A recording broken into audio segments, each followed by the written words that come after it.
nessas indas e vindas diversas e dezenas de vezes a Israel, a Jerusalém, eu tive o privilégio de poder acompanhar as caravanas da Aline, do Israel com Aline, do canal que vocês conhecem pelo YouTube, que é realizado pela Eretz Tour.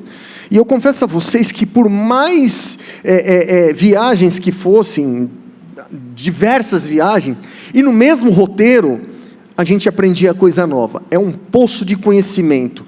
Então, muito mais do que uma breve palestra, ou esse conhecimento expansível que você ainda vai ter a oportunidade de conhecer, em breve, eu creio que muitos aqui, gostaria que todos pudessem ir a Jerusalém, a Israel, conhecer essa nação maravilhosa. Mas, essa manhã, com alegria, eu quero apresentar a vocês, do canal Israel com a Aline, a nossa guia predileta, né? Aline, por favor, uma salva de palmas a Jesus.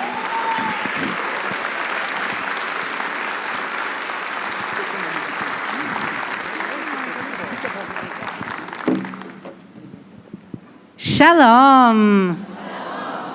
Muito bem-vindos a todos que estão aqui. Eu quero agradecer a presença de cada um de vocês aqui no primeiro, segundo, terceiro andar. Realmente, eu sei que todo mundo tem seus compromissos, sua vida, suas igrejas também, sua família, seus filhos. Eu sei que vim aqui, eu sei que tem gente de fora da cidade, tem gente de fora do estado que vieram de tão longe.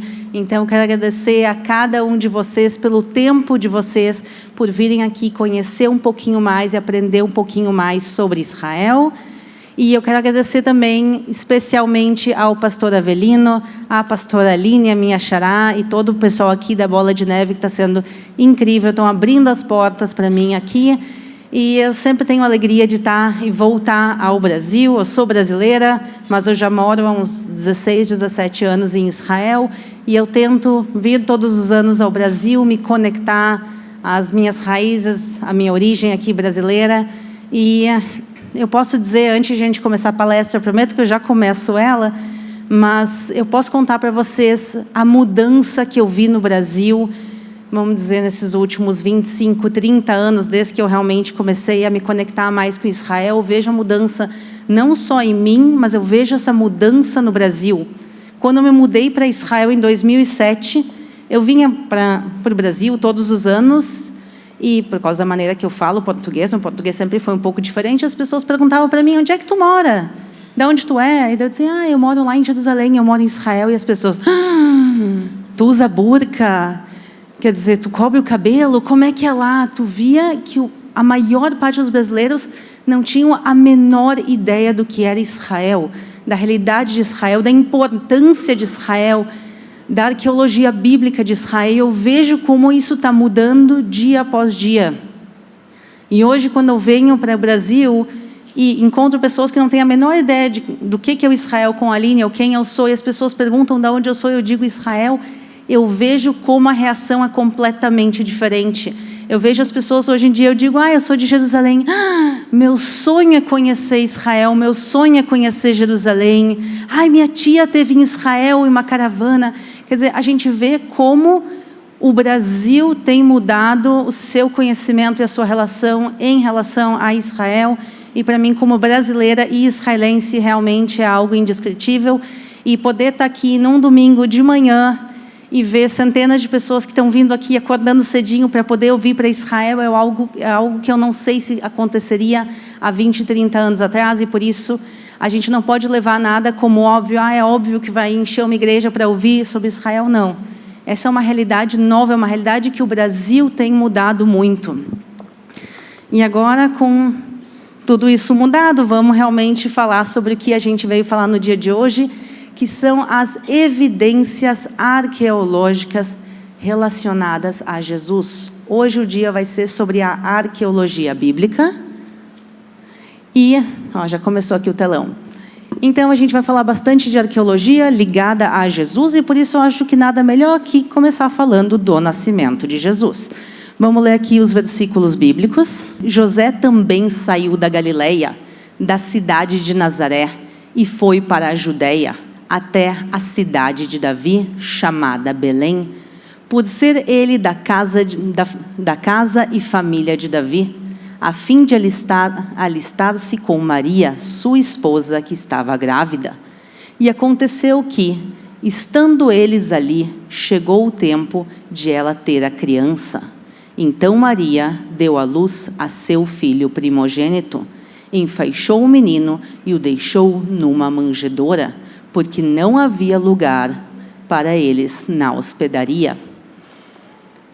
Esse versículo, que eu tenho certeza que todos vocês já ouviram muitas vezes, não é simplesmente um texto, palavras, em uma página. A gente está falando não só de nomes antigos, Belém e Nazaré, que a gente está vendo aqui citados claramente, são locais físicos, não são só nomes, são cidades que existem até os dias de hoje.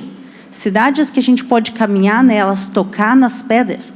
Quer dizer, a gente está falando não só de uma narrativa que aconteceu, mas que aconteceu nesse mundo, em locais específicos. E aqui é só para mostrar para vocês as fotos. A gente está vendo em cima a cidade de Nazaré, e embaixo a Igreja da Natividade em Belém. Então, esse relato que a gente acabou de ouvir aconteceu nesses dois locais. E nós estamos numa igreja. Eu sei que para a maioria, se não todos aqui, vocês não precisam das pedras e dos locais físicos. A fé basta. Nós temos aqui esse versículo. Disse-lhe Jesus: por que me viste, creste? Bem-aventurados os que não viram e creram. E por isso eu posso dizer para vocês que a gente não precisa necessariamente da arqueologia bíblica. Mas eu acho que a arqueologia bíblica tem um papel extremamente importante, por dois motivos. O primeiro deles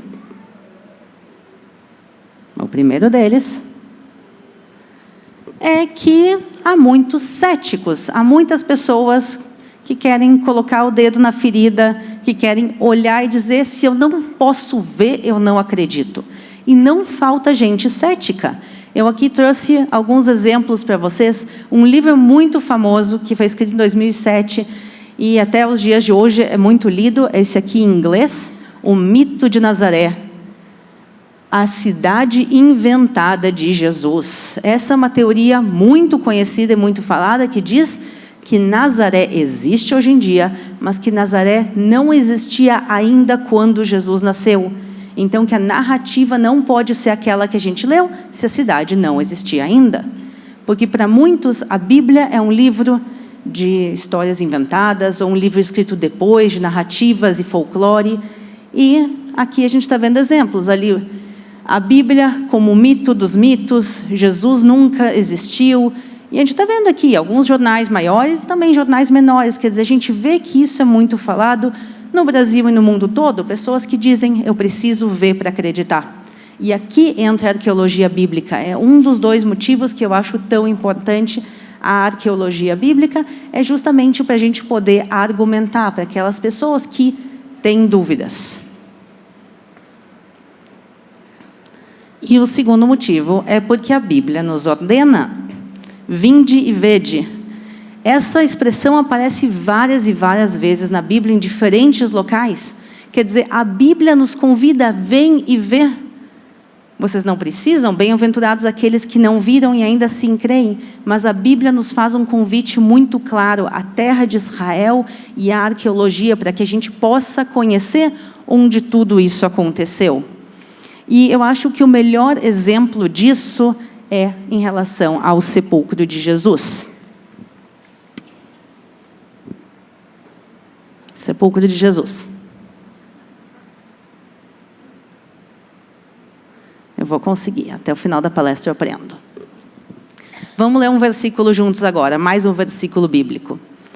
E no fim do sábado, quando já despontava o primeiro dia da semana, Maria Madalena e a outra Maria foram ver o sepulcro. E eis que houvera um grande terremoto, porque um anjo do Senhor, descendo do céu, chegou, removendo a pedra da porta e sentou-se sobre ela. Mas o anjo, respondendo, disse às mulheres: não tenhais medo, pois eu sei que buscai a Jesus, que foi crucificado. Ele não está aqui, porque já ressuscitou, como havia dito. Vinde, vede o lugar onde o Senhor jazia. Eu acho incrível isso. Nós sempre vemos nas imagens, nas representações, o sepulcro aberto, certo? Quem abriu o sepulcro foi Jesus?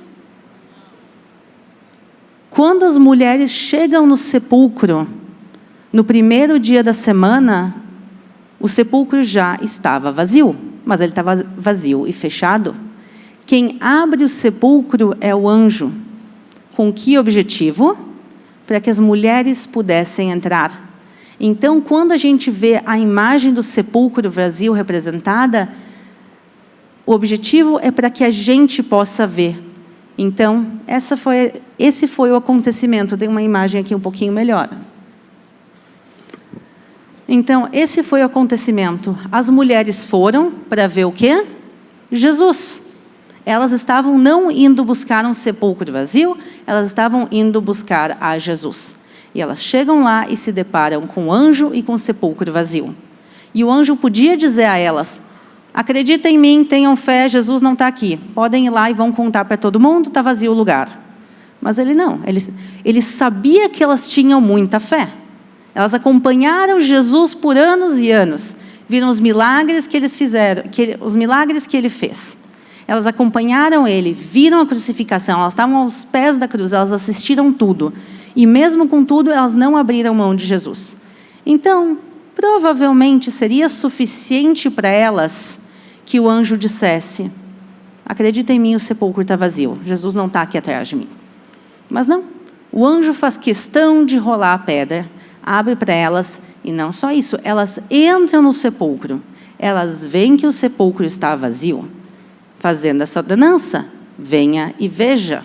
E só depois que elas veem com os próprios olhos delas, aí elas são ordenadas a sair e seguir contando para os discípulos, para os apóstolos, o que havia acontecido. E por isso eu acredito que essa é a importância da arqueologia bíblica, para aqueles que creem e para aqueles que não creem, justamente os dois. Eu acho que a arqueologia bíblica pode conectar as pessoas que não acreditam, entender um pouco melhor a história bíblica, e também aqueles que acreditam que não precisariam disso, mas eu acho que realmente nos ajuda a nos aprofundar ainda mais no nosso conhecimento da Bíblia. E vamos começar então com os céticos. Nós agora estamos aqui mais uma vez vendo o livro O Mito de Nazaré. Como eu falei, essa é uma teoria muito conhecida e popular em vários lugares, dizendo que Nazaré não existia nos tempos de Jesus. A cidade não existia, foi uma invenção posterior.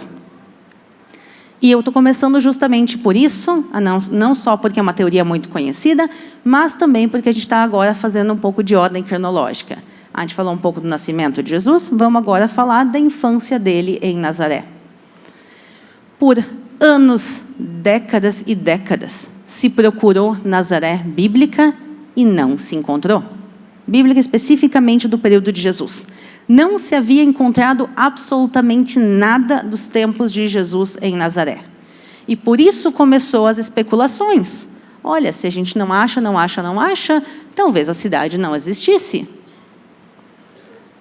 Por que não se encontrou, pessoal, por muitos anos? Porque justamente a cidade de Nazaré continua existindo. No momento que tu tem... Imagina se tu tiver achados arqueológicos aqui embaixo dos nossos pés.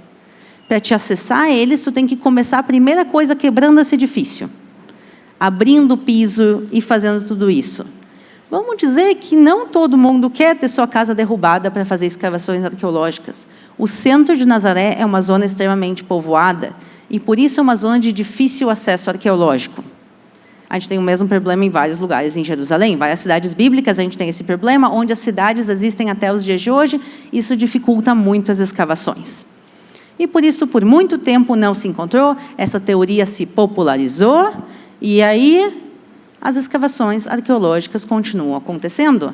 Eu estava escavando há 2, 3 semanas atrás em Israel, estava escavando Laquis, que também é uma cidade bíblica, e as escavações todo o tempo estão acontecendo, e por isso todos os dias a gente tem novos achados, e a gente entende coisas que há 20, 30 anos atrás as pessoas diziam, não aconteceu, a gente não tem provas, não. Agora a gente pode dizer, opa, as coisas estão começando a se encaixar. A arqueologia bíblica, na realidade, ela é um grande quebra-cabeça, com centenas de milhões de peças e a maioria delas faltando. Então, realmente é muito difícil a gente conseguir escavar e formar toda essa imagem, e devagarinho cada peça está sendo encontrada, e os arqueólogos têm esse trabalho bem árduo de tentar reentender a história e poder, assim, mostrar para todo mundo como realmente Israel era no período bíblico.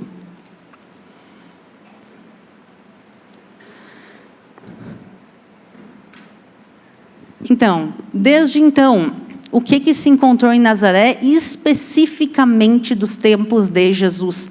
A gente está falando do 1º século. Se encontrou túmulos e ossuários. Por que isso é importante? Eu coloquei como a primeira coisa na lista. Porque túmulos e ossuários mostram não só que havia uma população vivendo ali, vivendo e morrendo ali, mas que essa era uma população judaica, como descrita na Bíblia. Uma das coisas que mais caracteriza um povo, muitas vezes, e uma fé, é a maneira com que eles enterram os seus mortos. Então, se encontrou claramente sepulcros judeus da época de Jesus na cidade, que mostra que pessoas viviam e morriam ali. Também se encontrou muitos fragmentos de cerâmica, louças, jarros, que mostram que havia uma cidade, não só que era um cemitério no meio do nada, mas sim que havia uma população que vivia ali. E se encontraram moedas helenísticas e do período romano antigo. Por que isso é importante? O período helenístico é o período grego, é um nome mais formal para o período grego. O período grego é o período anterior ao romano em Israel. E por que isso é importante? Porque isso mostra que não só no 1º século haviam judeus vivendo em Nazaré, como mostra que eles já estavam ali há algum tempo. Quer dizer, a gente não sabe exatamente quando Nazaré se fundou, e eu vou explicar por que a gente não sabe, mas a gente sabe que existia nos tempos de Jesus e provavelmente já existia algumas décadas, se não alguns séculos antes do nascimento de Jesus. E o mais importante é que a gente precisa provar que moravam pessoas em Nazaré e por isso se encontraram casas. E eu quero mostrar uma delas para vocês. Vocês estão vendo as pessoinhas ali, só para vocês terem uma ideia da proporção do tamanho das casas. Conseguem ver aqui de baixo? Então, a gente está vendo aqui uma escavação liderada pelo Ministério de Antiguidades de Israel, e eles escavaram e encontraram essa casa em Nazaré. Os especialistas que escavaram, eles estimam que em Nazaré, quando Jesus nasce, tinham por volta de 50 casas. Algumas poucas centenas de pessoas moravam em Nazaré. E por isso foi tão difícil de encontrar Nazaré por tanto tempo. Porque quando a gente fala de Jerusalém, que é uma cidade que nos tempos antigos chegava a ter, às vezes, milhões de pessoas, é muito mais fácil tu encontrar, porque a cidade era muito mais espalhada, e onde tu escavava, tu encontrava.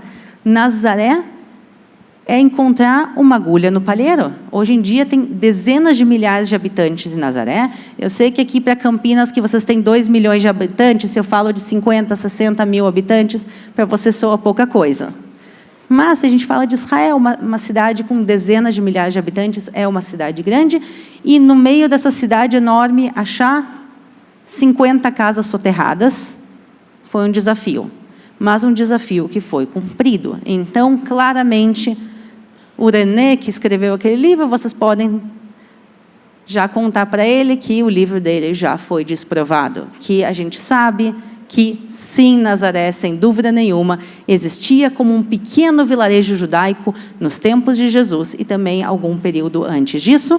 E só para mostrar para vocês onde essa casa está, vocês estão vendo ali atrás? Deixa eu ver se isso aqui funciona. Vocês esperam que alguém que trabalha com YouTube entenda de tecnologia? Não.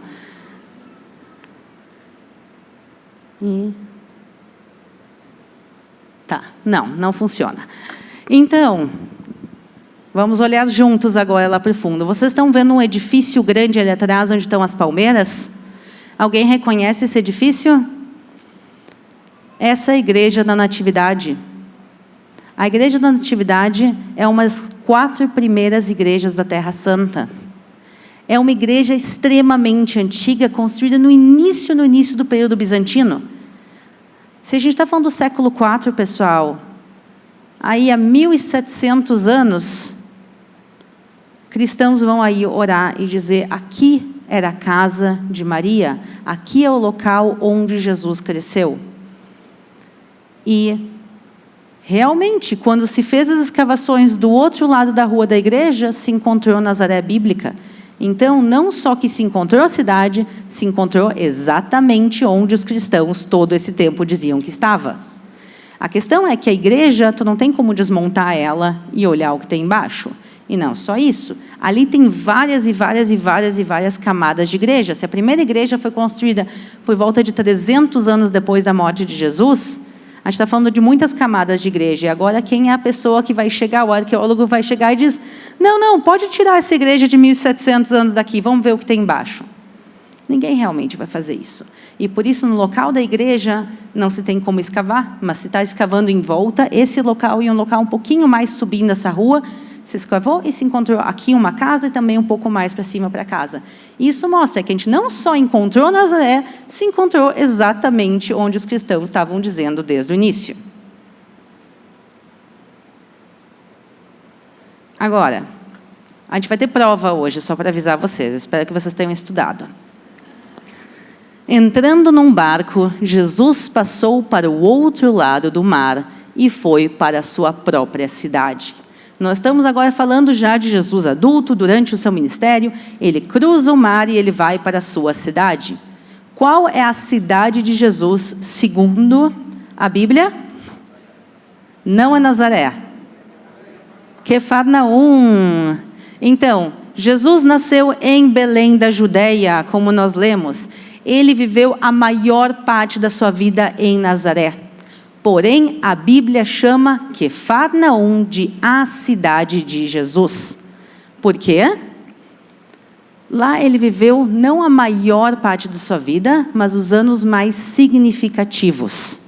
Os anos mais importantes, são os seus anos de ministério, ele viveu em Quefarnaum.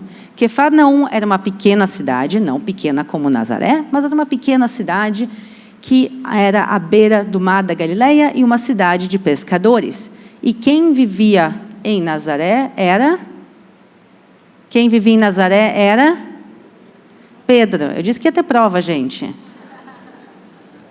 Então, quem vivia em Nazaré era Pedro. Ele originalmente era de outra cidade chamada Betsaida e ele se muda a Quefarnaum.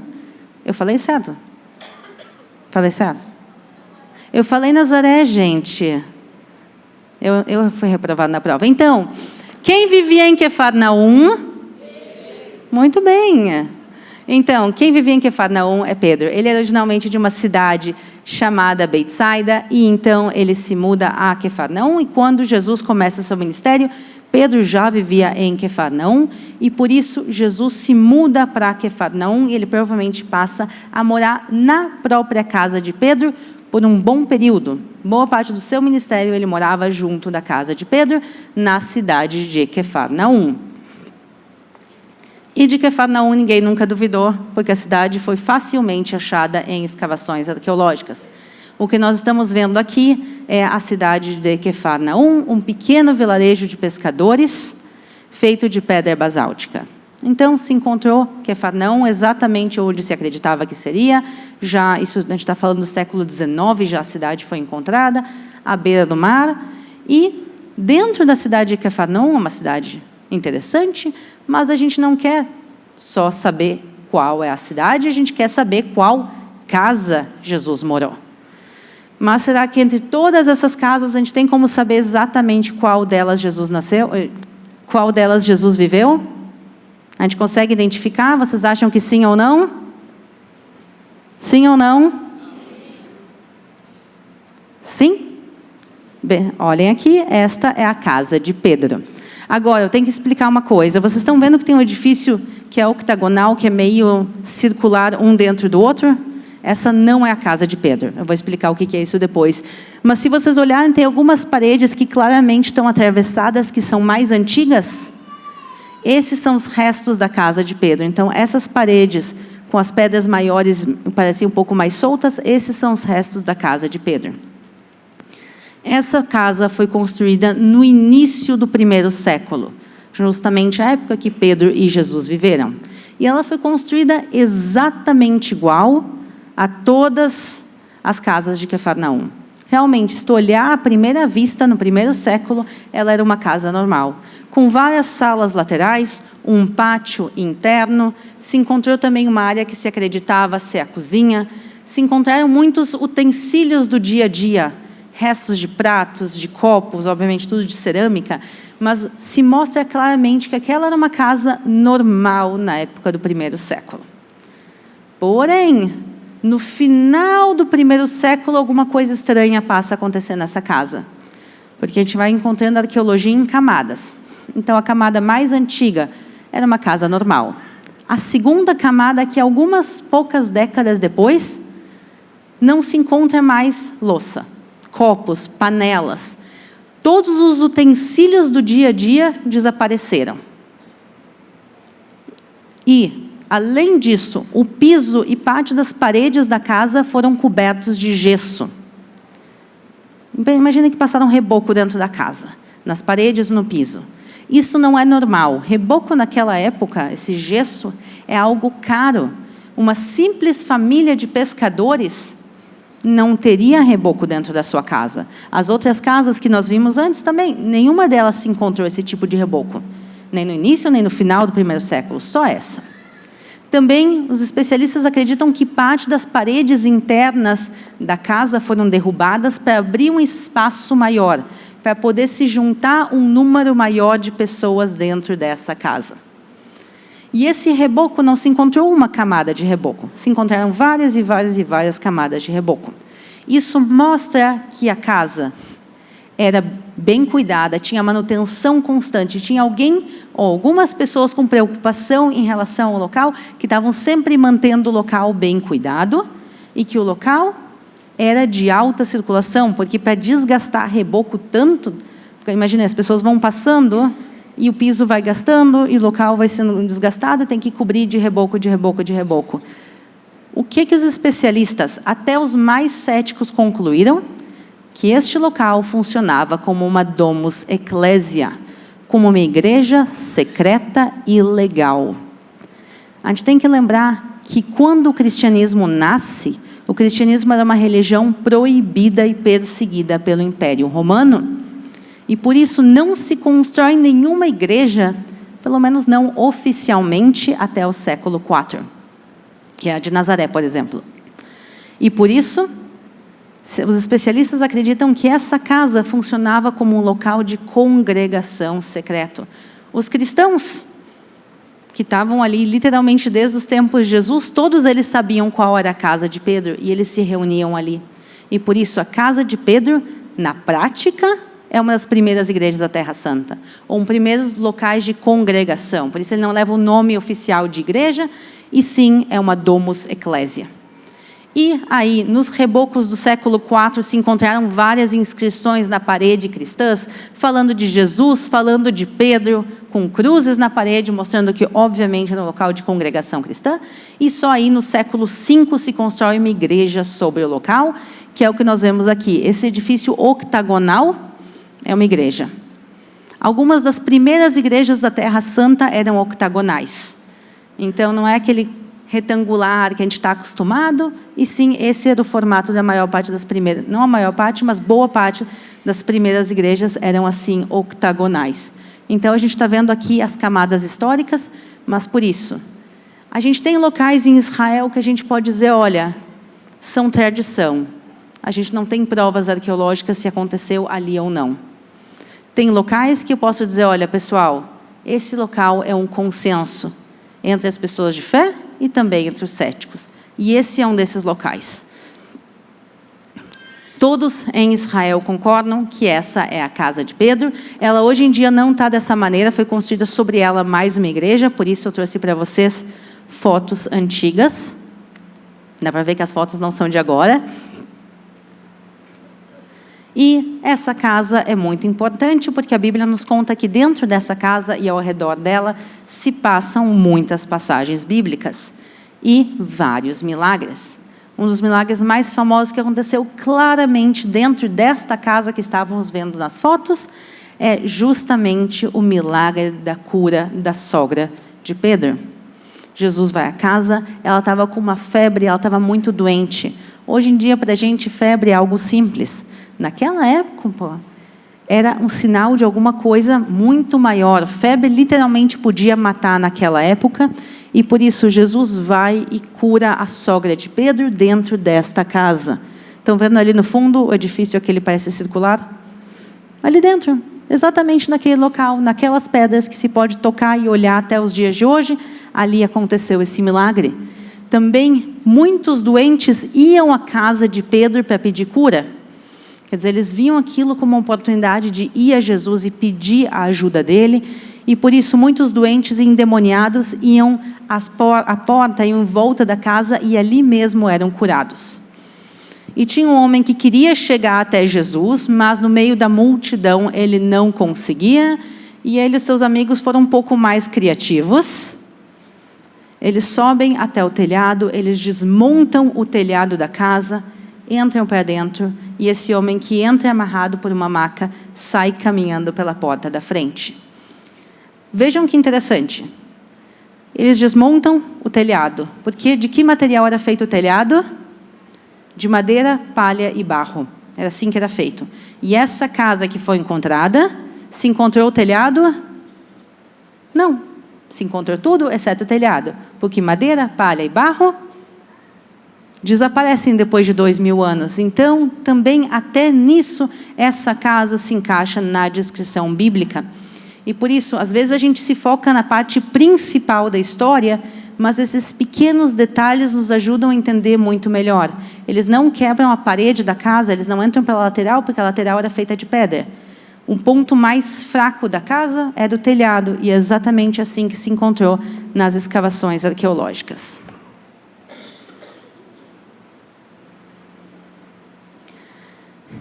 Agora eu quero que vocês continuem olhando. A gente está vendo ao fundo esse edifício que parece circular, que a gente já entendeu que é a casa de Pedro. Do lado a gente está vendo outras casas, os vizinhos de Pedro. E ao fundo a gente está vendo um edifício bem grande com umas colunas. Esta é a sinagoga de Quefarnaum. E esta sinagoga não é dos tempos de Jesus. Claramente, ela é do século IV, século V, quer dizer, a gente está falando que ela é do período bizantino.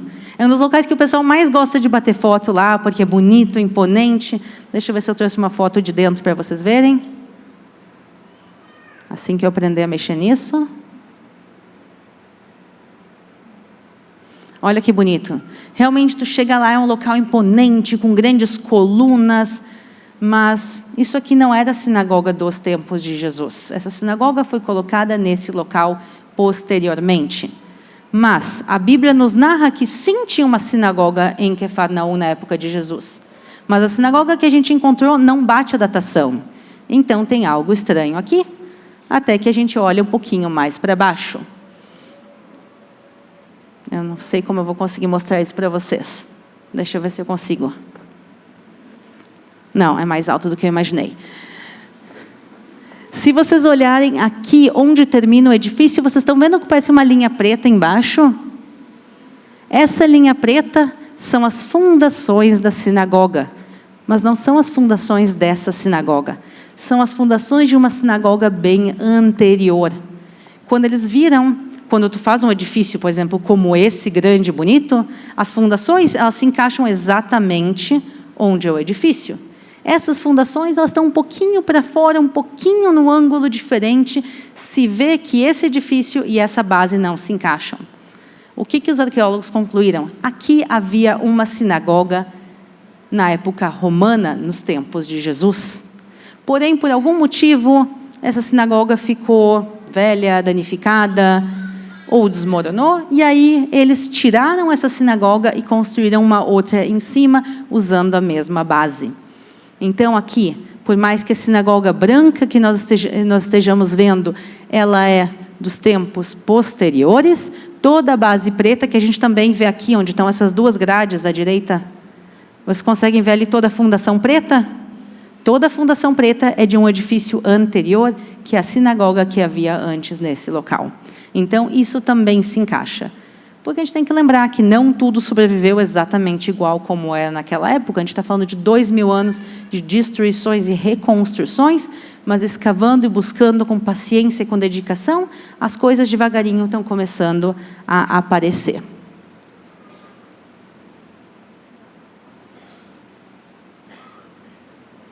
Deixa eu ver se eu pulei. Não, está certinho. Agora a gente vai para Jerusalém, porque Jerusalém é a minha cidade, é o meu xodó, não podia deixar de fora de Jerusalém, e também tem partes bem importantes do ministério de Jesus que aconteceram em Jerusalém. Eu quero falar especificamente de uma passagem agora, que está em João capítulo 5, e a gente vai ler juntos agora. Passadas essas coisas, havia uma festa dos judeus, e Jesus foi para Jerusalém. Existe ali, junto ao portão das ovelhas, um tanque, chamado em hebraico Betesda, o qual tem 5 pórticos. Vamos começar por isso, depois a gente segue na leitura. Vejam esses pequenos detalhes que às vezes passam batidos. Jesus foi a Jerusalém. Em Jerusalém tem um portão. Ao lado do portão tem este tanque. E este tanque tem 5 pórticos. Isso é essencial para a arqueologia bíblica. Muitas vezes o que para a gente vai se focar na continuação do texto, que é o milagre da cura. O tanque de Betesda, só lembrando o local onde Jesus fez a cura do paralítico. Mas, quando a gente está falando de arqueologia, a gente vai olhar os mínimos detalhes. Os mínimos detalhes é perto do tanque das ovelhas, perto do portão das ovelhas, há um tanque, chamado Tanque das Ovelhas. Tanque também é conhecido às vezes como piscinas probáticas, tanque de Betesda, ele tem mais de um nome. Mas, quer dizer, a gente encontrou um... então, a gente tem aí as descrições. O portão das ovelhas é onde, hoje em dia, é o portão dos leões. E, por isso, ao lado do portão dos leões, já há muito tempo se procurou o tanque de Betesda. E os arqueólogos encontraram ali, ao lado, um tanque. Fantástico! Eles encontraram ali um tanque até que estava em parcial funcionamento.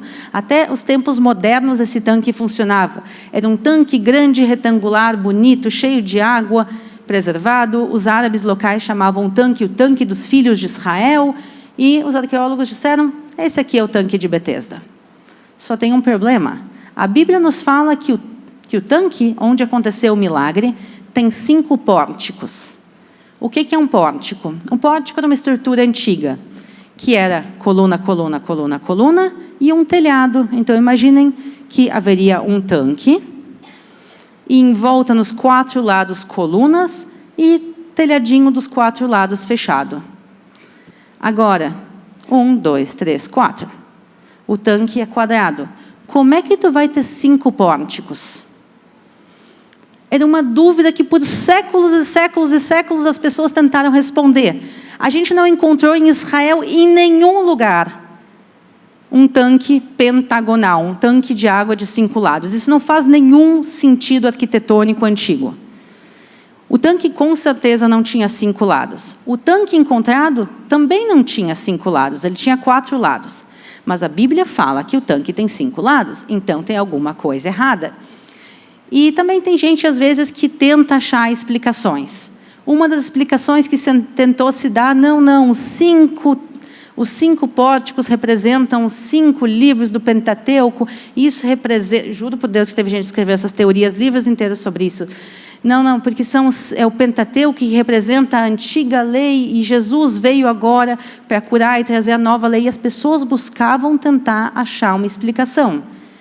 E a gente pode agora pensar juntos. Qual é a explicação? Como um tanque quadrado pode ter 5 lados? E eles procuraram, acharam um tanque e não tinha explicação nenhuma. Não se preocupa que eu vou dar a resposta no final. Ninguém vai ficar curioso. Mas, por enquanto, sim. Porque a gente vai continuar lendo essa narrativa. Nestes jazia uma multidão de enfermos, cegos, coxos, paralíticos, esperando que a água se movesse, porque um anjo descia de tempos em tempos, agitando-a, e o primeiro a entrar no tanque, uma vez a água agitada, sarava de qualquer doença que tivesse. Vocês estão vendo que essa tem uma parte que está entre parênteses? Quer dizer, a gente viu aqui que tinha um tanque de 5 pórticos, de 5 lados, e em volta dele um monte de gente doente.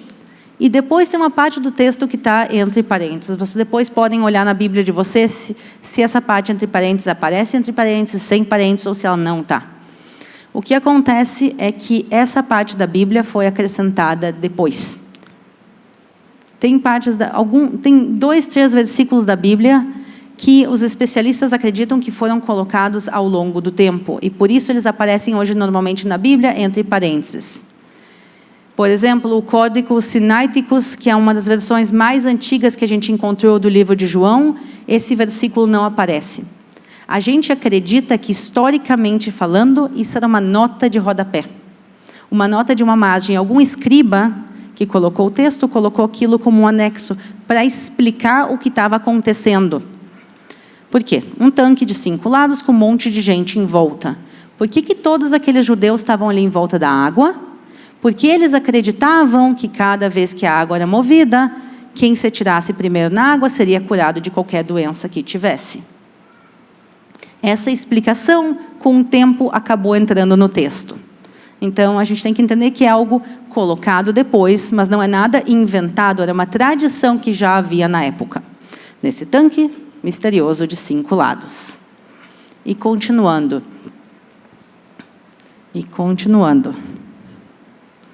Estava ali um homem enfermo havia 38 anos. Jesus, vendo-o deitado e sabendo que estava assim há muito tempo, perguntou: você quer ser curado? O enfermo respondeu: Senhor, não tenho ninguém que me ponha no tanque quando a água é agitada. Quando tento entrar, outro enfermo chega antes de mim. Então Jesus lhe disse: levante-se, pegue o seu leito e ande. Aqui eu quero chamar a atenção de algumas coisas. A primeira, Jesus... obrigada. Muito obrigada.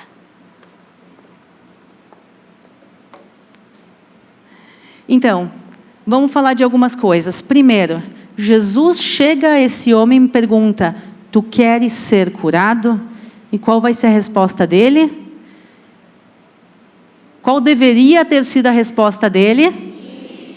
Qual foi a resposta dele? Eu não tenho ninguém que me ponha na água quando a água é agitada.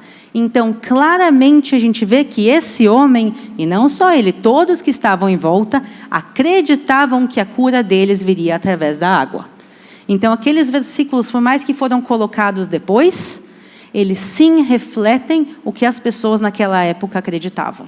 Então, faz todo sentido, só eu acho bom os parênteses para a gente saber que realmente foi um acréscimo posterior para explicar o texto. Então, aquele homem diz: eu não tenho ninguém que me ponha na água quando a água é agitada.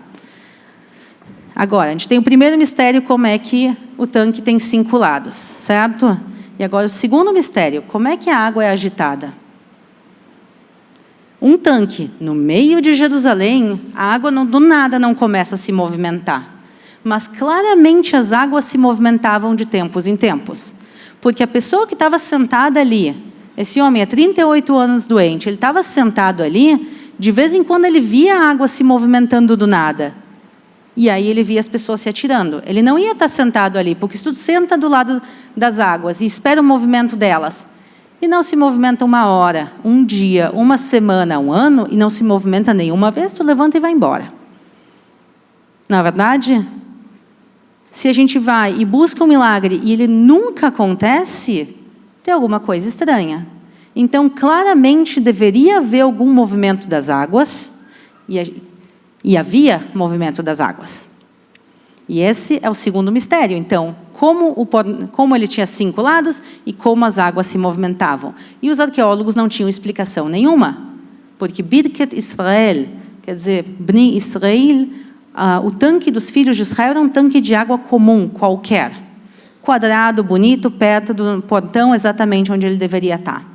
Mas aí chegou um arqueólogo, Konrad Schick, e ele decidiu escavar alguns metros mais ao norte. É uma diferença, pessoal, de hoje em dia cruzar a rua. Ele cruzou a rua e ele foi escavar do outro lado da rua, e o que ele encontrou? Mais um tanque de água. E esse tanque tinha quantos lados? 5.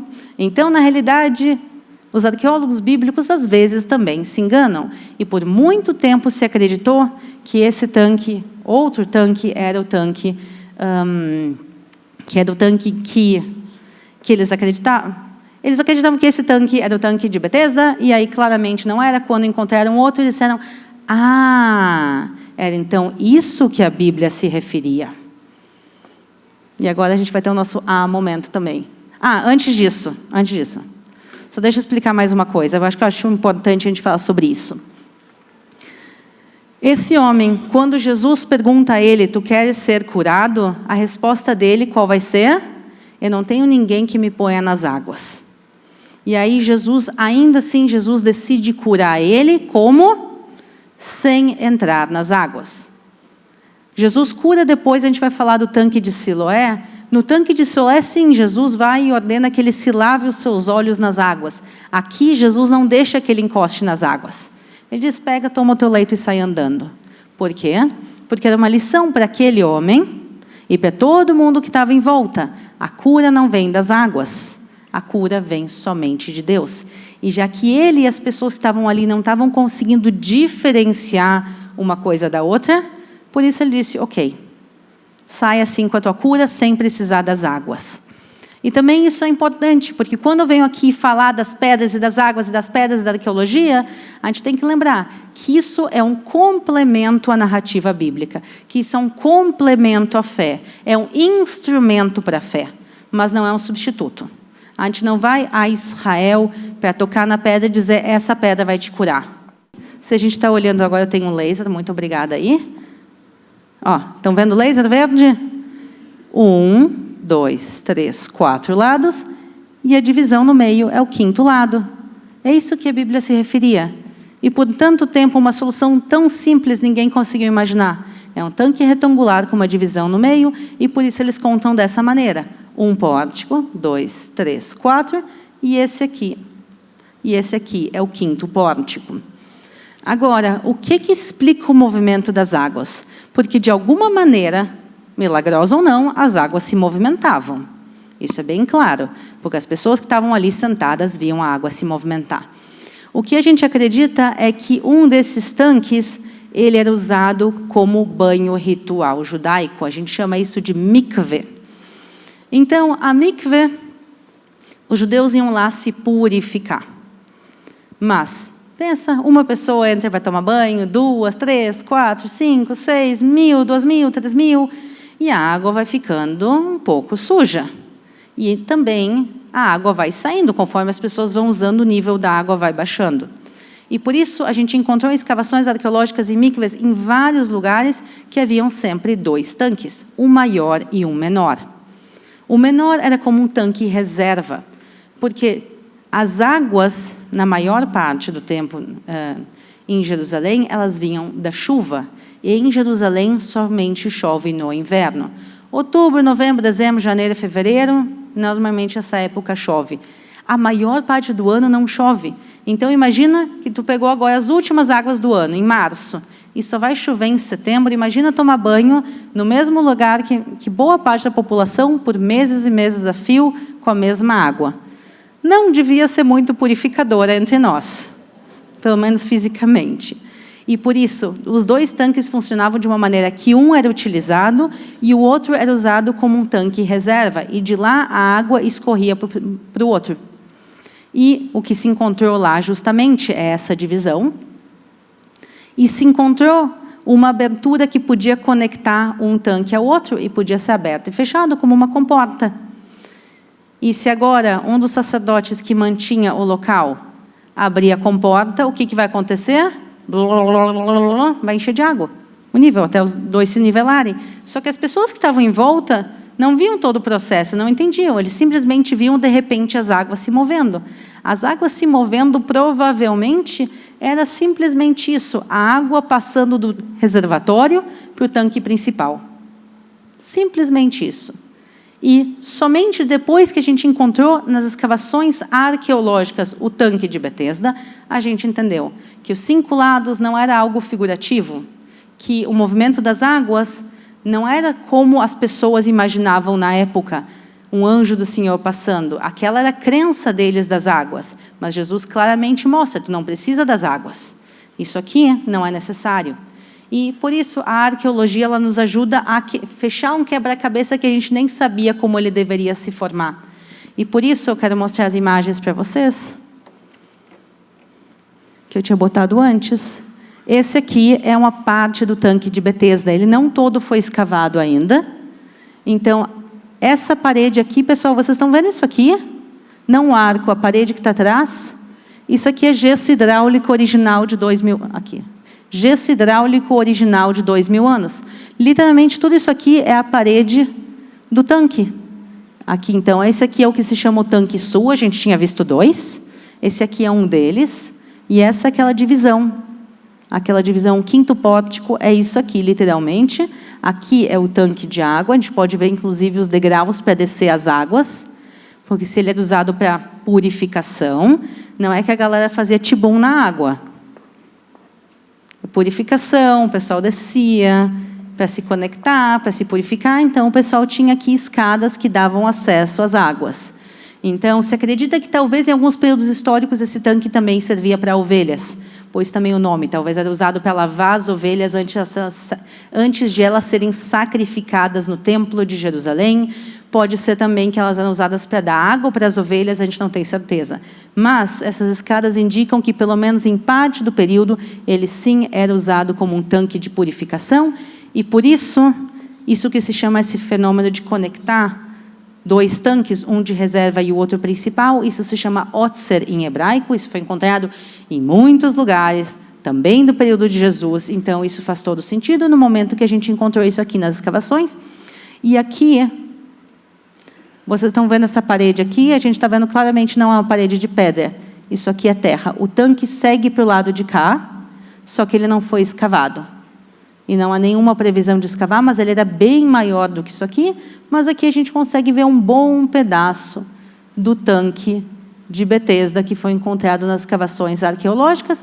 E aqui, para o outro lado, se encontrou parte também do tanque norte. Então, se encontrou os 2 lados, mas esse aqui está bem melhor preservado, e por isso eu trouxe ele para vocês verem. Vocês conseguem ver claramente a piscina, certo?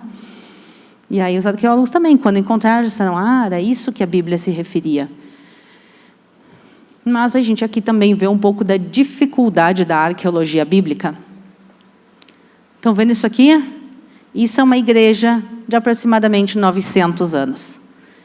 Isso aqui é uma igreja de aproximadamente 1.500 anos. E lá embaixo, o que a gente viu é o tanque de Siloé de mais de 2.000 anos. Agora, quem vai ter coragem de desmontar uma igreja de 900 anos para olhar o que tem embaixo? Quem vai ter coragem de desmontar uma igreja de 1.500 anos? Então, a gente tem esse desafio de muitos lugares a gente não conseguir escavar, porque cada vez que a gente escava, a gente está destruindo alguma coisa. Pode ser algo moderno, pode ser algo antigo, pode ser algo muito, muito antigo. Mas é muito raro a gente encontrar uma camada de arqueologia sem nada construído por cima, porque, no final de contas, a gente está falando de milhares de anos de história, de construções, destruições, guerras, conquistas, povos, exílios. Quer dizer, a história de Israel é extremamente rica e todas essas camadas arqueológicas são importantes. Algumas a gente pode se conectar muito mais, porque a gente está falando literalmente o tanque aqui dentro, o tanque que Jesus curou o paralítico. E a gente está falando também de outros períodos históricos que também representam a história da Terra Santa, a história de Israel. E a gente está vendo aqui em cima de tudo isso as casas modernas. Então, se tu desmontar casas que estão para o lado de cá, tu pode achar mais o tanque. Mas se o pessoal não está disposto a desmontar as suas casas, o tanque, por enquanto, não tem previsão nenhuma de continuar escavando.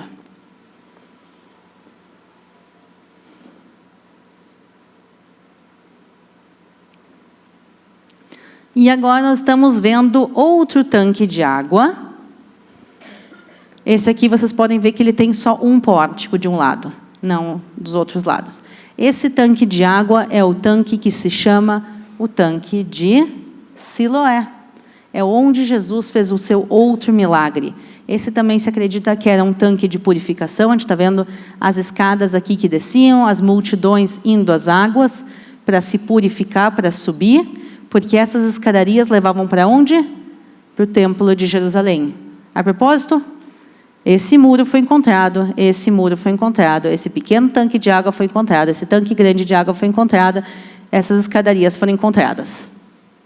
Tudo isso foi encontrado praticamente, quer dizer, a foto, o desenho ele é baseado realmente em achados arqueológicos. Toda essa área aqui, agora que eu vou mostrar, toda essa área aqui, neste momento, está em escavações arqueológicas.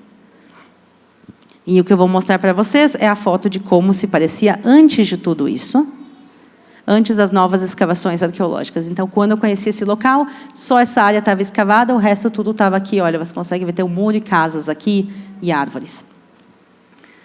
O tanque de Siloé é o local onde Jesus cura o cego de nascença. E também, por muitos e muitos séculos, as pessoas se perguntavam onde fica esse tanque, onde fica esse tanque, e o tanque não era encontrado, especulações começaram a surgir, e até que em 2004 esse tanque foi encontrado. Quer dizer, a gente está falando de achados arqueológicos, parte deles, que são extremamente recentes, a gente está falando um pouquinho mais de 20 anos. Há 20 anos atrás, ninguém sabia onde ficava o tanque de Siloé. A gente tem noção disso, a gente está falando de 20 anos atrás. A maior parte das pessoas que estão aqui estavam vivas, e boa parte adultas, quando o tanque de Siloé foi descoberto. E não só isso, eu lembro que quando eu estava fazendo o curso de guia em 2011, a gente foi visitar Magdala. Magdala, a cidade de Maria Madalena, e eu lembro que a gente chegou lá e disseram, olha que incrível, acabaram de encontrar aqui uma sinagoga, a sinagoga de Magdala. Tem uma boa chance que Jesus pregou nessa sinagoga. E se encontrou ali representações de menorá, candelabro, os pisos de mosaico e os afrescos das paredes. E os arqueólogos super animados mostrando, uau, a gente acabou de encontrar. Em 2006, pessoal, o local que hoje em dia é a sinagoga de Magdala e o parque arqueológico de Magdala, em 2006, era a Praia do Havaí. Literalmente, era uma praia de banho chamada Praia do Havaí, que o pessoal ia lá para estender toalha, para botar guarda-sol, para ficar ali, que é do lado do Mar da Galileia. Então, em 2006, o local era chamado a Praia do Havaí. Aí se comprou o terreno para a construção de um hotel. O hotel começou a se construir, quando eles começaram a construir, eles disseram, opa, tem alguma coisa aqui. E aí eles escavaram, e a partir de 2007 só, pessoal, se encontrou Magdala, a cidade bíblica de Magdala, a cidade de Maria Madalena, ninguém sabia onde ficava a cidade inteira até 2007.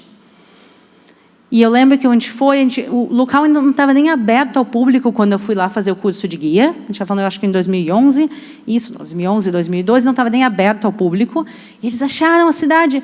E há 2 anos atrás, a gente viu, nas novas escavações, eles encontraram mais uma sinagoga em Magdala. O que é uma raridade. Haviam menos de 10 sinagogas dos tempos de Jesus, quando eu comecei o curso. E desde então se encontraram várias. A gente está vendo o crescimento da arqueologia bíblica dia após dia.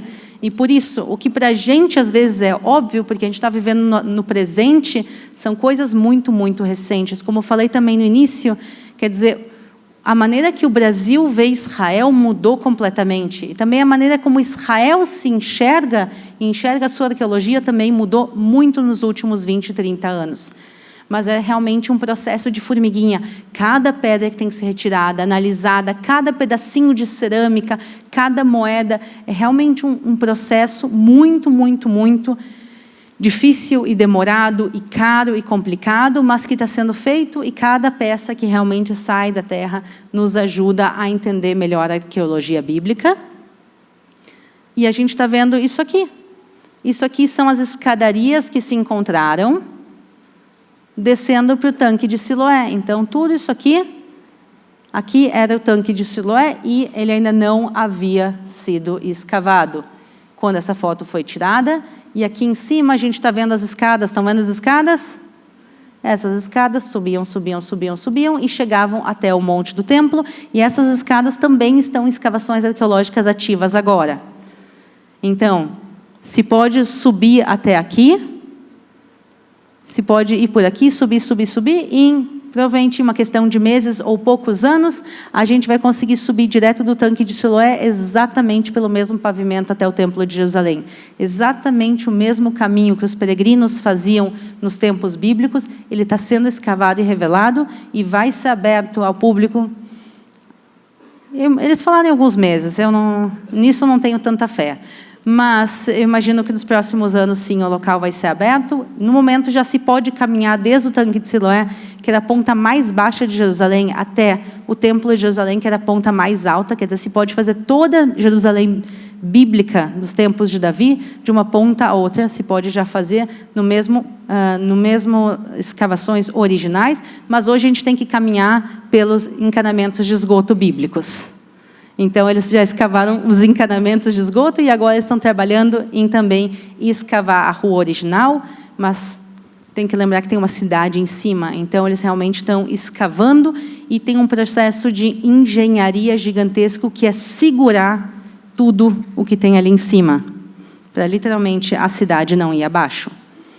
A gente tem problemas sérios estruturais seguidamente, porque tu começa, imagina que alguém começa a escavar pelo lado de lá e começa a escavar aqui. Se tudo começa a ficar oco embaixo de nós, com o peso desaba. Então, você tem que fazer projetos de engenharia subterrâneos para sustentar a cidade. E isso é feito, mas também, como eu falei, é um processo bem complicado. Não, botão errado. Falamos bastante de lugares bíblicos e agora eu quero me focar um pouco em pessoas bíblicas. E aqui a gente achou literalmente uma pessoa bíblica. Este aqui é um ossuário. E para explicar o que é um ossuário, eu tenho que explicar como eram as práticas judaicas de sepulcro na época de Jesus. Haviam duas maneiras de sepultar as pessoas. As pessoas mais simples, o povo, como se fazia? Se abre um buraco na terra, coloca a pessoa dentro, tapa com a terra, coloca uma pedra para marcar o local e terminou. Isso os judeus fazem até os dias de hoje. Mas havia uma segunda maneira que judeus eram sepultados nos tempos de Jesus. E isso era somente para os ricos, para a elite, para as pessoas mais importantes. Como isso era feito? Se pegava e se cavava uma caverna na rocha. Como Jesus. Jesus foi sepultado dessa mesma técnica. Se fazia uma caverna cavada na rocha, no caso a caverna de Jesus, pertencia originalmente a quem? Podem falar alto. Pertencia a quem? José de Arimateia, exatamente. Então José de Arimateia era um homem rico e importante, ele tinha uma caverna dessas para ele. E Jesus foi sepultado em uma caverna dessas, e essa é a caverna que a gente já conversou antes. Mas também nas escavações arqueológicas de Jerusalém se encontraram outras dessas cavernas que pertenciam a famílias ricas. Como se fazia para essas pessoas? O caso de Jesus é diferente, mas como se fazia para essas pessoas? A pessoa falece, se entrava dentro da caverna, se colocava o corpo, se fechava o sepulcro e se esperava 1 ano. Depois de 1 ano tu volta e o que sobrou? Os ossos. E aí tu coloca os ossos em um ossuário, coloca o ossuário num canto, e essa mesma caverna era usada geração após geração. Então, os pais, para os filhos, e vai passando. Por isso, a Bíblia nos destaca que o sepulcro de José de Arimateia era um sepulcro novo. Porque a maior parte dos sepulcros não eram usados há muitas gerações. Então, esse pequeno detalhe, para as pessoas da época, era importante. Dizer que dentro daquele sepulcro não havia ninguém. Ele estava literalmente vazio. E aqui a gente vê que foi encontrado um ossuário. Então, uma pessoa foi sepultada dentro da caverna, depois de 1 ano, os ossos recolhidos e colocado nesse ossuário tão bonito. E quando os arqueólogos encontraram esse ossuário, eles viraram para o lado e encontraram que estava escrito um nome. Como vocês podem muito bem ler, aqui está escrito Caifás. Caiafa. Quem é Caifás? Caifás era o sumo sacerdote na época de Jesus, mais especificamente no fim dos dias de Jesus, quando Jesus foi crucificado, sepultado, e toda semana, última semana de vida dele, naquela época, quem era o sumo sacerdote era Caifás. E nas escavações arqueológicas de Jerusalém se encontrou o sepulcro de Jesus e se encontrou também o sepulcro de Caifás, mas o sepulcro de Caifás não estava vazio. Se encontrou o sepulcro com o nome dele, e isso mostra claramente que esse era Caifás. E não só isso, se a gente olhar, não só que ele foi sepultado num ossuário, esse ossuário é um ossuário extremamente bonito, trabalhado, e mostrava o poder, a influência desse homem. Então, quando Jesus critica Anás e Caifás e toda a turma deles de corrupção, aqui é a clara resposta. Quer dizer, eles eram extremamente ricos, mesmo para os padrões da época, eles eram muito, muito ricos, e isso se reflete também no sepulcro dele. Então, a gente viu Nazaré, a gente viu Cafarnaum, a gente viu lugares em Jerusalém, e agora a gente está em Jerusalém, mas falando de uma pessoa, e esse homem é Caifás. Outro homem que a gente encontrou, uma prova arqueológica clara dele, é esta pedra, que é a pedra de Pôncio Pilatos. Vamos ler em latim, vamos ver, eu consigo. Tiberium Pôncio Pilatus prefectus Judea é. Eu sei de cor, não é que dá para ler ali, não se preocupem. Eu estava tentando lembrar. Tiberium Pôncio Pilatus prefectus Judea é. O que isso significa? O Tibério foi construído por Pôncio Pilatos, o governador da Judeia. Vejam como em uma inscrição quantas coisas estão escritas. O que é o Tibério? O Tibério foi uma estrutura construída por Pôncio Pilatos em Cesareia Marítima. Cesareia Marítima era então a capital. Na época que Jesus nasceu, qual era a capital? Quando Jesus nasceu, qual era a capital da Judeia? Podem dizer. É o que vocês imaginam. Qual era a capital? Jerusalém. Jerusalém era a capital quando Jesus nasce. Porque quem era o governador quem era o rei era Herodes. Depois que Herodes morre, os filhos dele assumem o poder. E depois que os filhos dele são tirados do poder pelos romanos, os romanos colocam Pôncio Pilatos a governar. E Pôncio Pilatos, qual era a religião dele? Ele era romano, pagão. Vocês acham que um romano pagão gostaria de governar sua sede de governo em Jerusalém? Não. Ele olha e diz, o que eu tenho a ver com essa cidade, esse monte de judeu aqui na cidade, não quero saber disso. E ele decide mudar, então, a capital para Cesareia Marítima. Cesareia Marítima, então, era a maior cidade pagã da Judeia.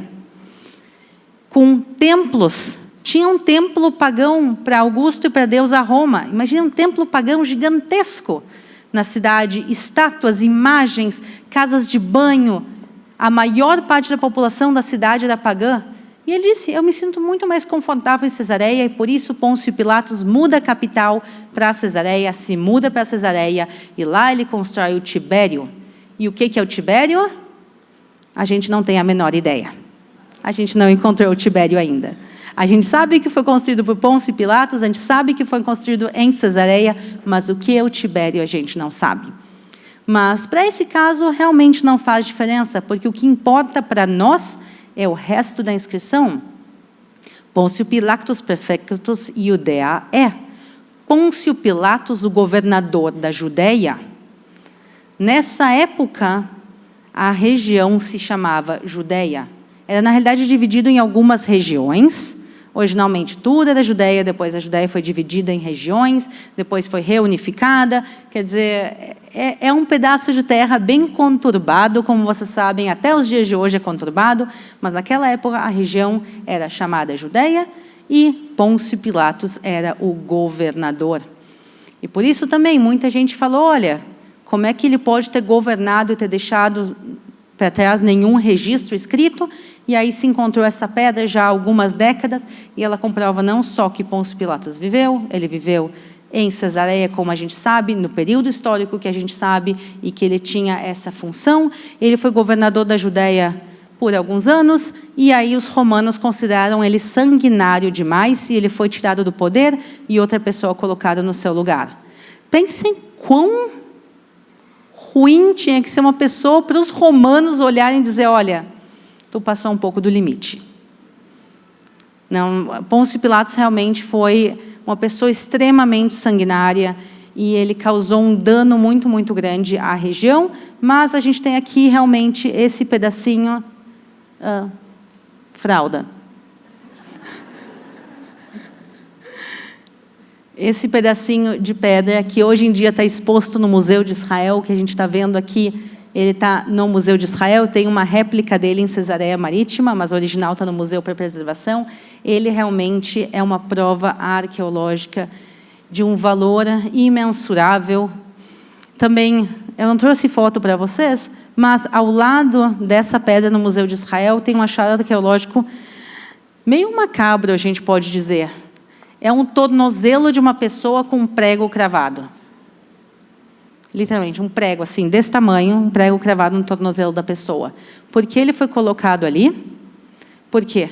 Como os romanos crucificavam as pessoas? Amarrados. Os romanos não crucificavam com pregos. Os romanos crucificavam amarrados à cruz. Normalmente a pessoa era amarrada, com os pés e as mãos amarradas à cruz, e a pessoa ficava na cruz muito tempo, e normalmente morria de asfixia. Asfixia, desidratação, era meio um conjunto da obra, mas seguidamente a asfixia. E por isso, quando as pessoas pegaram o registro da Bíblia e olharam, Jesus foi pregado à cruz, mas não era isso que se fazia na época. Tem alguma coisa errada, talvez o livro tenha sido escrito depois. E não havia nenhuma prova arqueológica dentro de Israel, fora de Israel, em nenhum local do Império Romano, onde ficava o Império Romano, de crucificação por prego, até que se achou Yohanan ben Hagakol, um ossuário dele, como vocês viram o ossuário de Caifás, se encontrou um outro ossuário em Jerusalém, também, mas bem mais simples, menor, e dentro dele se acharam os ossos de um homem, e dentro desse também se encontraram os pregos, e um prego literalmente cravado através do tornozelo dele, e isso provou que essa pessoa morreu por crucificação. Yohanan ben Hagakol, ele provavelmente tinha as mãos amarradas e pregadas, e os pés pregados, os tornozelos pregados. Então, isso também é uma prova arqueológica, e também há uns 3, 4 anos atrás se encontrou uma segunda prova de crucificação por prego na Itália. Então, isso prova, mais uma vez, que isso era uma prática comum dos romanos. E por isso a gente pode combinar aqui com o pessoal da Bola de Neve, ó, pastor Avelino, daqui... Ninguém me falou que estava solto isso aqui, eu achei que tivesse preso. Então, pessoal, tem que avisar o pessoal, eu vou fazer um acidente aí. Então, a gente combina daqui 10 anos, a gente faz a palestra de novo, daí eu atualizo tudo que acharam de novo, tá bom? Combinado, daqui 10 anos. Então, a gente vai achando, todos os dias se acham coisas, todos os meses são publicados muitos e muitos artigos, alguns maiores, alguns menores, mas a gente vai vendo como isso está sendo a história reconstruída. Faltou um versículo. Achei que tivesse ficado longe da mesa. Da prancha. Então, um dos salmos que eu acho que mais me toca como alguém que mora em Israel, que trabalha com o que eu trabalho, que é viver a arqueologia bíblica, viajar de lugar a lugar, é esse versículo. Pois os teus servos têm prazer nas suas pedras e se compadecem do seu pó. Como eu falei, a gente não tem que idolatrar a água. A gente não tem que acreditar que a cura, que a mágica vem de coisas físicas. Mas a arqueologia bíblica tem um papel muito claro. Não só nos dias de hoje, mas desde os tempos bíblicos. Quer dizer, a Bíblia fala que os teus servos têm prazer nas suas pedras e se compadecem do seu pó. E quando a gente está lá, se arrastando pelos túneis, cavando, coberto de pó, vocês têm que ver o estado que eu volto, às vezes, de alguns dias de gravação. A gente volta coberto de pó, de cima a baixo. Mas a gente tem prazer no que a gente faz. Porque a gente realmente acredita.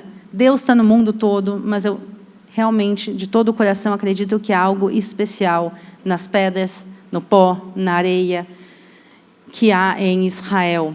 E a gente poder vir e trazer isso, mostrar um pouquinho para vocês, para mim realmente é um privilégio. Como eu falei no início, eu realmente fico muito movida de ter as pessoas aqui, de poderem, vocês estarem ouvindo, de vocês terem interesse, porque quem realmente ama a Bíblia tem que ouvir ela do início ao final. E as suas pedras, o seu pó e a terra de Israel fazem parte dessa narrativa.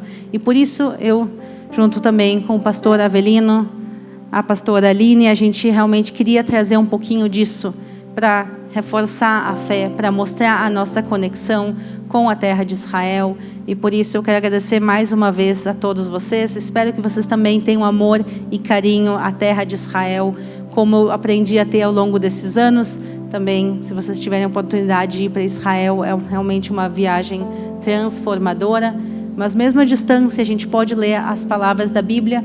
E agora, quando vocês ouvirem sobre o tanque de Betesda, tenho certeza que vocês vão ter a imagem dos 5 pórticos, das águas se movimentando e as pessoas não entendendo exatamente o que estava ali.